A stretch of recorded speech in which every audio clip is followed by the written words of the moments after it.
Hey guys, and welcome back to Battlefront Updates and another Star Wars news roundup together with Alex from Star Wars Explained, where we will be going over all the news from August, both in terms of gaming, movie and canon news. So let's jump straight into the gaming news. Unfortunately, we don't have a lot of news to talk about in August, the big thing of course being the Starfighter Assault gameplay reveal at Gamescom earlier this month. But if you are a subscriber to my channel, you've most likely seen most of that, but in summary, they released a trailer showcasing a bunch of cool locations such as the Lucrehulk ship at Ryloth, the Resurgent class Star Destroyer in the Unknown Regions, as well as a couple of hero ships such as Yoda's Starfighter and Kylo Ren's TIE Silencer. And then plenty of ships from each era. And after that they revealed some gameplay from the Fondor Imperial Shipyard, a original trilogy battle between the Rebels and the Imperials, where the Rebels have to assault the shipyard and destroy a docked Star Destroyer. The only other Battlefront 2 news we have from August was that earlier this month they announced a bunch of special characters that will be in the game, such as the Flame Troopers for the First Order, the Wookiee Warriors,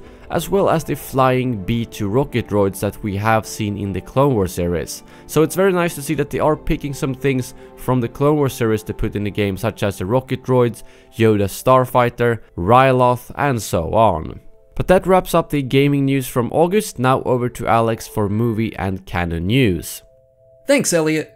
Let's kick things off with some The Last Jedi news. The Star Wars show debuted two new First Order vehicles in the form of the AT-M6, also known as the dramatically named All-Terrain Mega Caliber 6 Walker, and the First Order Dreadnought. Entertainment Weekly also featured a bunch of new images, including the Caretakers of Ahch-To, the Praetorian Guard, Canto Bight, and more. In Han Solo news, Ron Howard continued to deliver more fun behind-the-scenes images, but of course he's not giving away anything specific. The most interesting image he released this month was of himself and Donald Glover, who has rapped on his reshoots.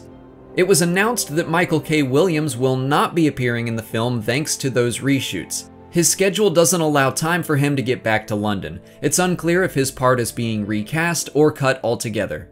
How about some new movie announcements? Hollywood Reporter exclusively stated that an Obi-Wan standalone film will be next in line after Episode 9 with Stephen Daldry in the director's chair. Please keep in mind that Lucasfilm hasn't said anything about the matter, so I would still classify this as a rumor, but Hollywood Reporter isn't in the business of spreading unfounded information. I think we can fully expect an official announcement soon.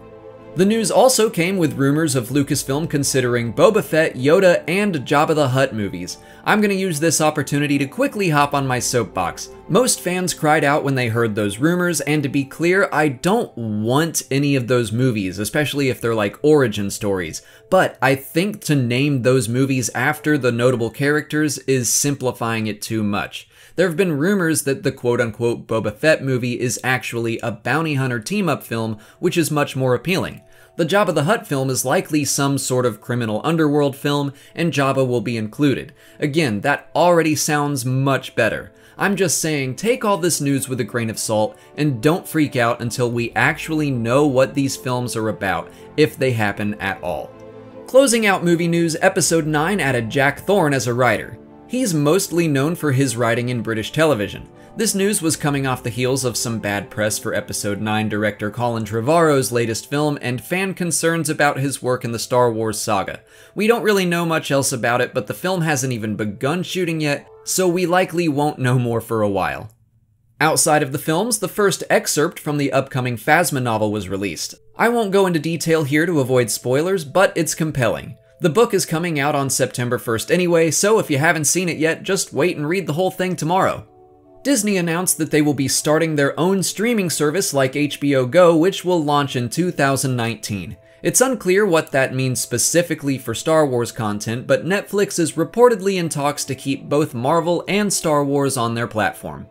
And finally, in theme park news, there will be a hyper-reality experience of some sort opening at Disney World and Disneyland later this year. Called Secrets of the Empire, fans will be able to move freely in an untethered social and multi-sensory experience. It sounds like they're putting together something that's more immersive than your standard virtual reality. Thank you, Alex. That wraps up this month's Star Wars news. If you have any feedback, feel free to leave it below. And if you aren't already subscribed to Alex, make sure to head over to his channel for everything regarding Star Wars, movies, lore, and that kind of stuff. Thank you very much for watching, and as always, may the Force be with you.